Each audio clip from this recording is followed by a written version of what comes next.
समाज में सबसे ज़्यादा आवश्यकता की है शिक्षा की, तो मुस्लिम समाज में है। दुर्भाग्यवश यह है कि पांच ही धंधे समाज में लोकप्रिय है: चाय की टपरी, पान ठेला, कबाड़ी का दुकान, ट्रक ड्राइवर और क्लीनर। पर हमारे समाज में से अगर इंजीनियर, डॉक्टर, वकील, IAS, IPS ऑफिसर बनेंगे तो ही समाज का विकास होगा। और इसलिए हम मस्जिद में एक बार नहीं 100 बार नमाज पढ़ें। मैं विशेष रूप से अनीस भाई को पता है, पर डॉक्टर जहीर साहब को बताऊंगा कि मैं जब महाराष्ट्र में MLA था तो मुझे भी एक इंजीनियरिंग कॉलेज मिला, और मुझे मिला हुआ इंजीनियरिंग कॉलेज मैंने नागपुर के अंजुमन इस्लाम को दिया। आज डॉक्टर अब्दुल कलाम साहब जब न्यूक्लियर साइंटिस्ट बने और उन्होंने ऐसा काम किया कि आज डॉक्टर कलाम साहब का नाम हमारे देश में नहीं, विश्व में सबके पास पहुंचा। बहुत जाति वाले लोग मुझे मिलने के लिए आते हैं। मैंने उनको सबको मिलकर 50,000 लोगों में कह दिया, जो करेगा जात की बात उसको कब के मारूंगा लात।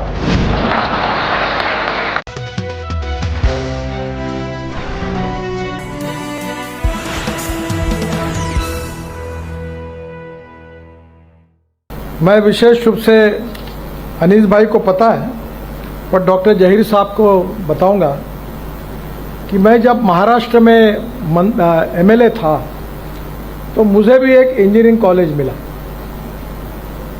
और मुझे मिला हुआ इंजीनियरिंग कॉलेज मैंने नागपुर के अंजुमन इस्लाम को दिया। तो मुझे पूछा कि इनको क्यों दिया, तो मैंने कहा हमारे समाज में सबसे ज़्यादा आवश्यकता की है शिक्षा की, तो मुस्लिम समाज में है।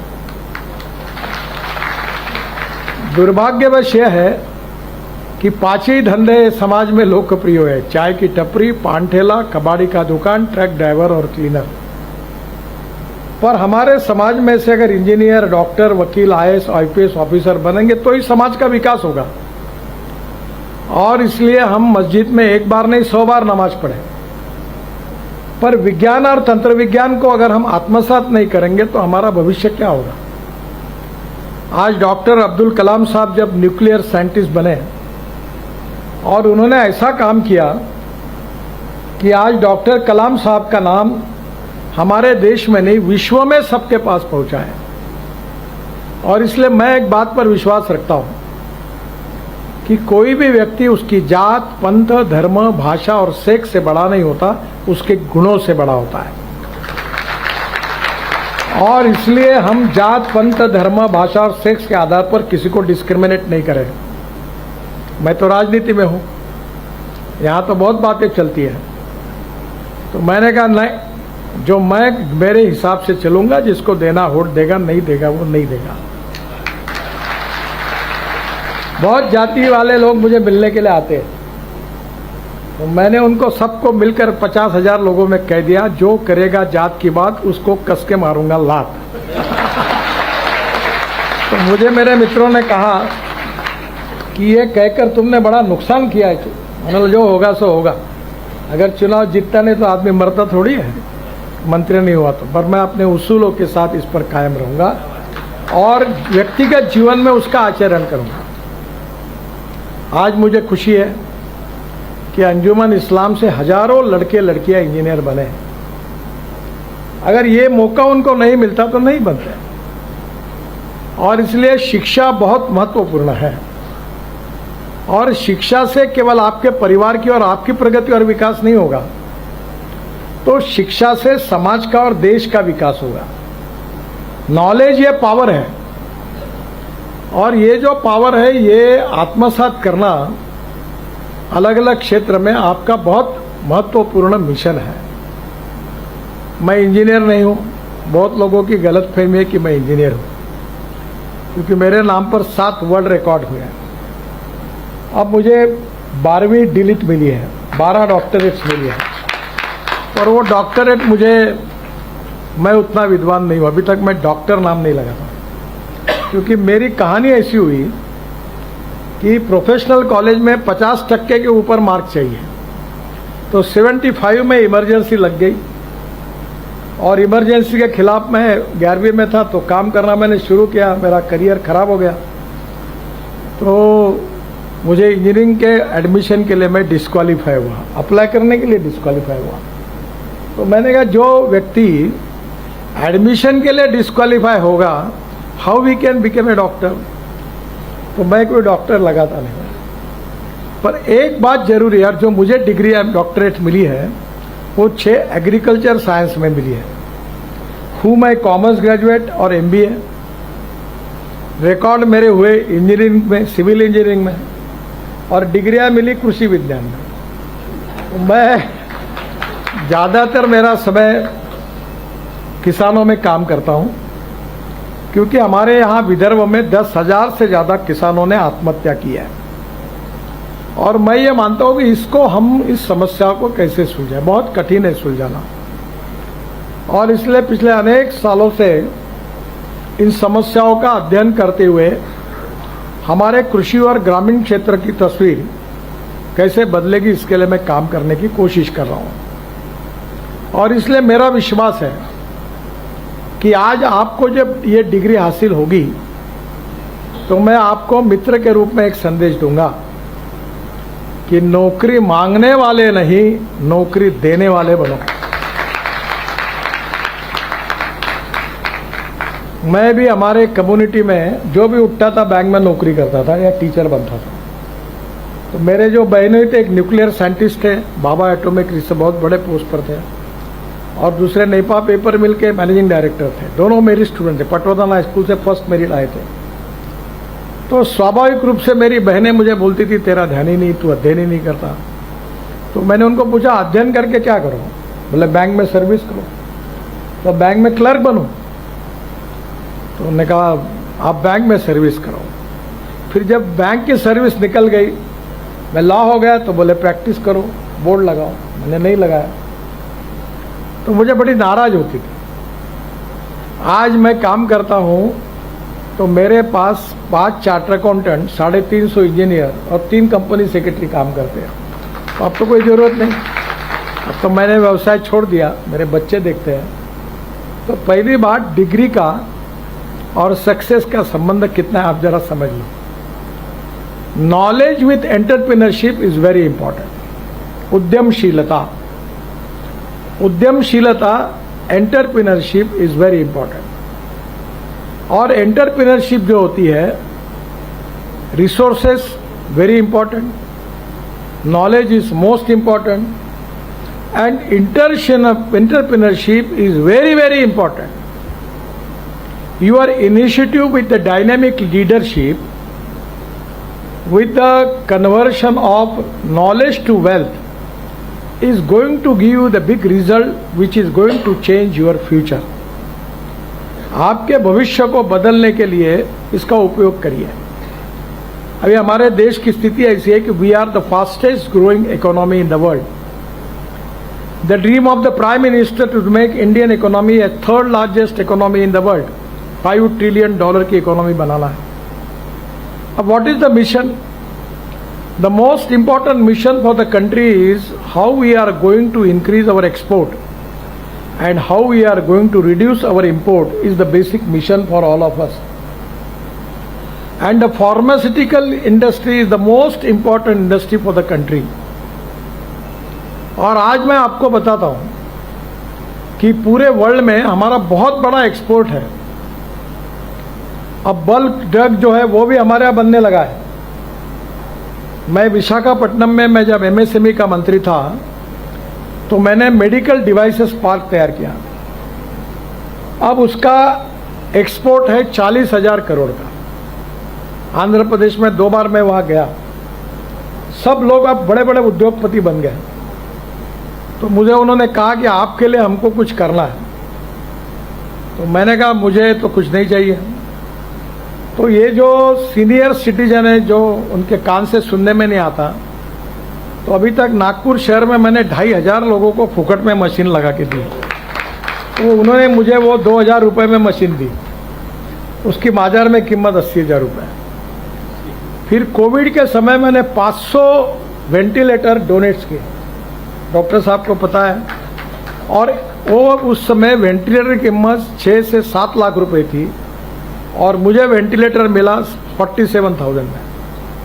और जितने वेंटिलेटर मैंने बांटे पूरे विदर्भ में, एक भी खराब नहीं हुआ। फिर ऑक्सीजन कॉन्सेंट्रेटर, अनेक इक्विपमेंट मिली, फिर वो ऑक्सीजन के सिलेंडर मिले। इतना नहीं, मैंने अनेक हॉस्पिटल में, Mayo hospital, medical college, AIIMS, Chandrapur और अनेक प्राइवेट हॉस्पिटल में, शायद डॉक्टर साहब के भी एक मैंने लगाया, ये ऑक्सीजन के मैंने मशीन लगा दिए डोनेशन में। डॉक्टर साहब के इसलिए लगाया कि ऐसे डॉक्टर है जो अनेक गरीबों की फुकट में सेवा करते हैं, 1 रुपया नहीं मांगते, और सुबह से लेकर रात तक काम करते हैं, 2-3 बजे तक, रात को 4 बजे तक, किसी को पैसे नहीं मांगते।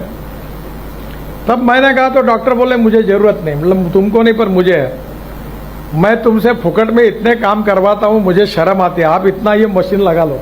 मैंने जबरदस्ती इनके भी हॉस्पिटल, ऐसे 10-12 ये भवानी हॉस्पिटल, बहुत हॉस्पिटल में लगाया ऑक्सीजन प्लांट, और ये सब उन्होंने दिए।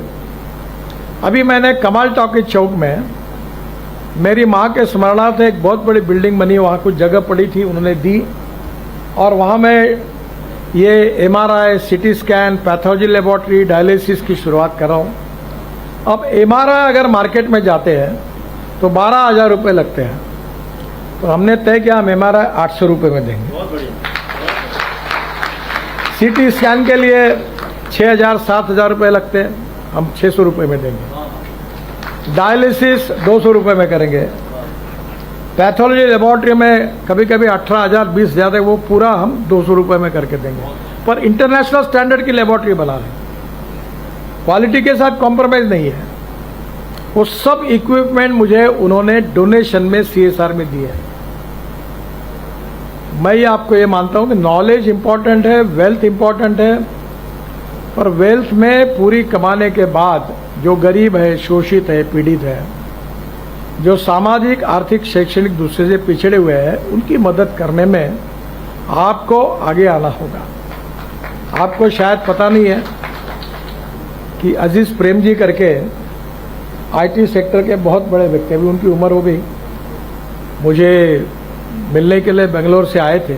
बहुत बड़े व्यक्ति, जलगांव जिले में अमलनेर के वो, और आज उनका वर्ल्ड में नाम है। आज उनकी जो कंपनी है वर्ल्ड में नाम है। प्रगति और विकास करने के लिए कोई जात, पंथ, धर्म, भाषा, सेक्स की जरूरत नहीं है। जिसमें दम है वो करता ही है।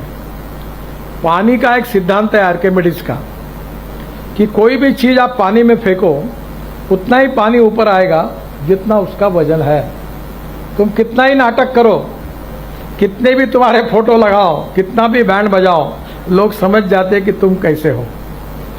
जरूरत नहीं है पॉलिश करने की। पीतल पर कितना भी पॉलिश किया तो भी सोना नहीं बनता, थक जाओगे आप। सोना सोना ही होता है। हमारे जीवन में जो नॉलेज हासिल होगा उसका उपयोग हमारे जीवन में कैसे करना, ये आपको तय करना है। आपके टीचर्स और आपकी संस्था ने डिग्री हासिल करने तक आपको पहुंचाया। अब आगे क्या जो कुछ चलना है वो आपको चलना है, और वो चलते समय पहले अपने लिए तो जरूर सोचना ही होगा। Because no philosophy can be taught to empty stomach. पर हम अपने लिए कमाने के बाद जो गरीब है, पीड़ित है, शोषित है, दीन है, दुखी है, उनके लिए हम क्या कर सकते हैं, और उनका आशीर्वाद बहुत बड़ा होता है, और वह आशीर्वाद आपके जीवन में आपको बहुत उपयोगी होगा।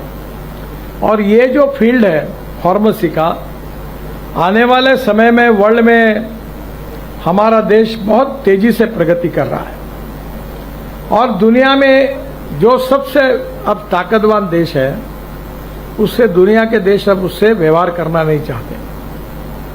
और इसलिए आने वाले समय में हमारे देश में बहुत बड़ा पोटेंशियल है एक्सपोर्ट का। इंपोर्ट को कम करना और एक्सपोर्ट को बढ़ाना, यही तो नेशनलिज्म है। जैसे बात की इन्होंने कि मैं पेट्रोल डीजल में, फॉसिल फ्यूल में 23 लाख करोड़ रुपए हमारे देश के बाहर जाते हैं। तो मैंने तय किया कि हमारे देश के किसान अन्नदाता नहीं ईंधनदाता बनेंगे। ऊर्जादाता बनेंगे। अभी डांबर भी बन गया, नागपुर जबलपुर हमने एक अच्छा रोड भी बनाया जो किसानों के डांबर से बना, और वो अब हाइड्रोजन दाता बनेगा। ये सब हो गया। मेरे पास गाड़ी आई है बाहर, कार्यक्रम खत्म होने के बाद जरूर देखिए। वो गाड़ी है टोयोटा कंपनी की इनोवा, तो पॉपुलर गाड़ी है, पर वो पेट्रोल पे नहीं चलती, डीजल पे नहीं। 100% मक्के से, चावल से, शुगर केन जूस से, मोलाइसिस से बायो इथेनॉल बनता है, उसके ऊपर चलती है। अब पेट्रोल का भाव है 120 लीटर, इथेनॉल का भाव है 60 रुपये litre. Pollution zero, petrol diesel का पोल्यूशन होता है। और ये गाड़ी चलते चलते 60% बिजली तैयार करती है। तो 120 रुपये पेट्रोल जब आप यूज़ करोगे, तब उतने ही माइलेज के लिए इथेनॉल यूज़ करोगे, उसकी कीमत है 25 रुपये। Pollution zero, import substitute, cost effective, pollution free और इंडिजिनियस।